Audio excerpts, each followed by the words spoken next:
عربی سیکھنے اور اسلامک لیکچر کو دیکھنے کے لیے ہمارے چینل کو سبسکرائب کریں اور ساتھ ہی بیل کے آئیکن کو پریس کریں تاکہ ہماری تمام نئی آنے والی ویڈیوز کا نوٹیفیکیشن آپ تک بآسانی پہنچ جائے۔ بسم اللہ الرحمن الرحیم۔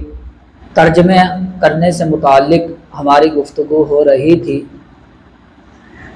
آج 7 کلاس میں ہم فعل مضارع کا ترجمہ کرنے کے متعلق پڑھیں گے کہ فعل مضارع کا ترجمہ کس طرح ہوتا ہے۔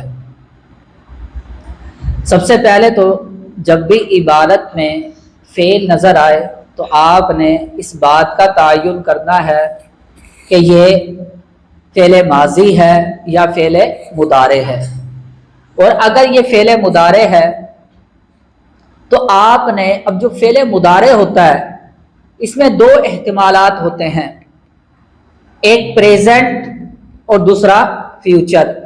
کہ جو فعل مضارع ہوتا ہے 2 معنی ادا کرتا ہے، زمانہ حال اور زمانہ مستقبل۔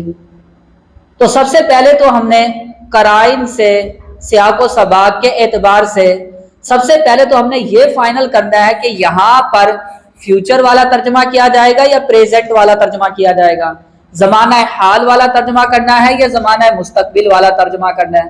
سب سے پہلے تو آپ یہ سلیکٹ کریں۔ اگر غور و فکر کرنے کے بعد یہ واضح ہو جاتا ہے کہ ہم نے یہاں پریزنٹ زمانہ حال والا ترجمہ کرنا ہے تو اس کے بعد اگلا مرحلہ یہ آتا ہے، تو اب یہ معلوم ہونا چاہیے کہ زمانہ حال کی کتنی قسمیں ہیں اور زمانہ حال کا کس کس طرح ترجمہ ہوتا ہے۔ تو زمانہ حال کی، پریزنٹ کی 3 قسمیں ہیں۔ نمبر 1 حال مطلق، نمبر 2 حال استمراری اور نمبر 3 حال احتمالی۔ اب یہ غور کریں کہ حال مطلق کا ترجمہ کس طرح ہوتا ہے، حال استمراری کا ترجمہ کس طرح ہوتا ہے اور حال احتمالی کا ترجمہ کس طرح ہوتا ہے، اور ان کی پہچان کیا ہے، ان کی ڈیفینیشن کیا ہے۔ حال مطلق والا کب ترجمہ کیا جائے گا، حال استمراری والا کب ترجمہ ہوگا اور حال احتمالی والا کب ترجمہ ہوگا۔ حال مطلق کی تعریف یہ ہے کہ وہ زمانہ جو زمانہ حال میں، پریزنٹ میں بغیر کسی قید کے، بلا تخصیص، مطلقاً موجودہ حالت کو ظاہر کرے یا ایسے کام کا ہونا بتائے جو اس وقت ہو رہا ہو، اسے حال مطلق کہا جاتا ہے۔ اب حال مطلق کا اردو میں ترجمہ کس طرح ہوگا؟ جب حال مطلق کا ترجمہ کریں گے تو حال مطلق کے ترجمہ لفظ تا ہے کے ساتھ کیا جاتا ہے۔ اس کے ترجمے میں کیا لفظ ایڈ کریں گے ہم؟ تا ہے یا تا، 2 ورڈز ہیں، تا ہے یا تا، ان 2 ورڈز کے ساتھ حال مطلق کا ترجمہ کیا جاتا ہے۔ اس کی کیا مثال ہوگی؟ میں آپ سے پوچھتا ہوں ماذا تفعلو، تفعلو یہ فعل مضارع ہے۔ اب یہ قرینہ بتا رہا ہے کہ یہاں پہ زمانہ حال کی بات ہو رہی ہے اور حال مطلق کی بات ہو رہی ہے۔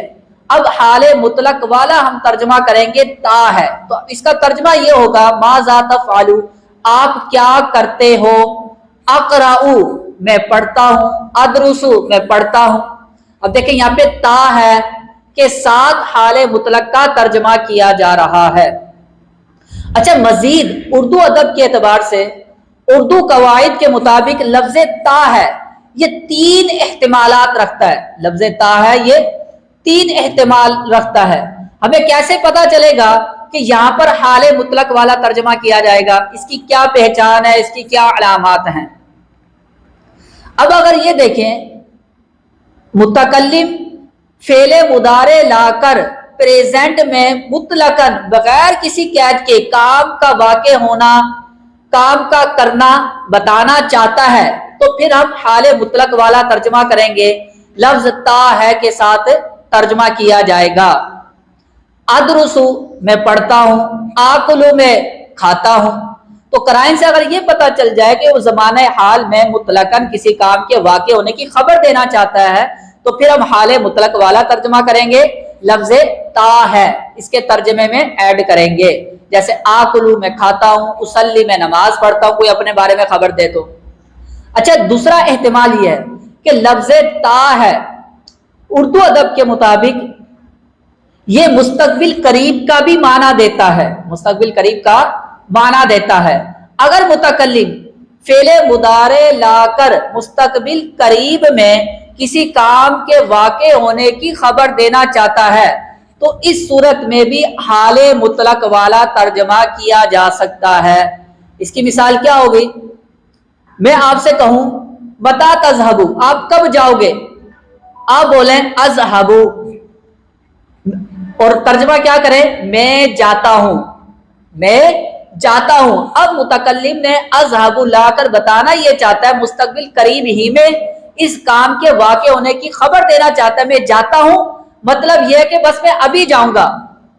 اذہب میں جاتا ہوں مطلب کیا؟ میں ابھی جاؤں گا۔ آپ کو بولا جائے حضرت کھانا کھا لیں، کھانا کھا لیں، آپ کیا بولیں؟ آکلو میں کھاتا ہوں، مطلب کیا ہے کہ میں ابھی کھاؤں گا، ابھی تھوڑی دیر بعد ہی میں کھانا کھاؤں گا، بس اب قریب ہی میں یہ کھانے کا کام کیا ہوگا؟ واقع ہو جائے گا۔ تو پتہ کیا چلا؟ تا ہے کبھی مستقبل قریب کے معنی، مستقبل قریب کا معنی دیتا ہے، قریب ہی زمانے میں کسی کام کے واقع ہونے کی خبر دیتا ہے۔ اچھا تیسرا احتمال کیا ہے؟ لفظ تا ہے یہ عادت اور تکرار فعل کو ظاہر کرتا ہے، عادت اور تکرار فعل کو ظاہر کرتا ہے، یعنی بعض اوقات متکلم فعل مضارع لا کر کام کے واقع ہونے کی عادت کو اور اس کے تکرار کو ظاہر کرتا ہے، اپنی عادت کو اور اس کام کے بار بار واقع ہونے کی حالت کو ظاہر کرتا ہے، تو اس صورت میں بھی حال مطلق والا ترجمہ کیا جا سکتا ہے، لفظ تا ہے کے ساتھ فعل زمانہ حال کا ترجمہ کیا جا سکتا ہے۔ اب اس کی کیا مثال ہوگی؟ میں بتاؤں آپ کو، بھائی اقرأ میں پڑھتا ہوں، تو اس میں ایک احتمال یہ بھی ہے میں پڑھتا ہوں مطلب کیا کہ میرے پڑھنے کی عادت ہے، میں پڑھتا رہتا ہوں، ایک یہ بھی احتمال نکلتا ہے۔ تو پتہ کیا چلا؟ لفظ تا ہے یہ تین احتمال رکھتا ہے، یا تو مطلقاً زمانے حال میں کسی کام کے واقع ہونے کی خبر دی جا رہی ہے، اذهب میں جاتا ہوں، یا پھر میں جاتا ہوں مطلب کیا بس میں ابھی جاؤں گا تھوڑی دیر بعد، اور تیسرا احتمال کیا میں جاتا ہوں، یا اقرأ میں پڑھتا ہوں مطلب کیا میرے پڑھنے کی عادت ہے، میں پڑھتا رہتا ہوں۔ اب دیکھیں یہ تین احتمال خالی حال مطلق کے ترجمے میں، تو اب یہ غور کرے کہ یہاں پر متکلم نے فعل مضارع لا کر کس معنی کی طرف اشارہ کرنا چاہتا ہے اور یہاں پر اسے مراد کیا ہے۔ اسی طرح کبھی حال مطلق کا ترجمہ تا ہے کے ساتھ نہیں کرتے، صرف لفظ ہے کے ساتھ کرتے ہیں۔ اس کی کیا مثال ہوگی؟ اس کی فقہ کے اندر ایک مشہور عبارت ہے یستحب، یستحب الوضوء، یستحب الوضوء۔ اب یہ دیکھیں یہاں پر ایک عبارت ہے، اب یستحب، پہلے تو اب یہ تعین کرے کہ یہاں پہ اپنے لغوی ترجمہ کرنا ہے یا اصطلاحی ترجمہ کرنا ہے۔ اب یہاں پر اس کا لغوی معنی کیا ہوتا ہے؟ اچھا سمجھنا۔ یستحب کا لغوی معنی کیا ہوتا ہے؟ اچھا، اور اس کا شرعی معنی، اصطلاحی معنی کیا ہے؟ مستحب قرار دینا، یہ ایک اصطلاح ہے فقہاء کرام کے نزدیک۔ تو یہاں پر اس کا اصطلاحی معنی سے ترجمہ کیا جائے گا۔ اب اگر ہم فعل مضارع جس طرح یہ صیغہ ہے اگر زمانہ حال مطلق والا ترجمہ کرتے ہیں تو کیا ہوگا؟ مستحب قرار دیا جاتا ہے، مستحب قرار دیا جاتا ہے، وضو کو مستحب قرار دیا جاتا ہے۔ لیکن اردو ادب کے مطابق با محاورہ ادبی ترجمہ ہم کیا کرتے ہیں؟ وضو مستحب ہے۔ بقیہ لفظ ہم نے ڈیلیٹ کر دیے، تا صرف ہم نے کیا محدود رکھا؟ لفظ ہے کے ساتھ ترجمہ کیا ہے۔ تو بعض اوقات ایسا بھی ہوتا ہے کہ تا ہے کو بھی ڈیلیٹ کر دیا جاتا ہے، صرف لفظ ہے کے ساتھ ترجمہ کرتے ہیں اردو ادب کے مطابق۔ تو اس کا اصل ترجمہ کیا آتا ہے؟ یستحب الوضوء، وضو مستحب قرار دیا جاتا ہے، حال مطلق والا ترجمہ کرنا تھا، لیکن ہم نے اردو ادب کے مطابق ہم نے کیا ترجمہ کیا؟ وضو مستحب ہے۔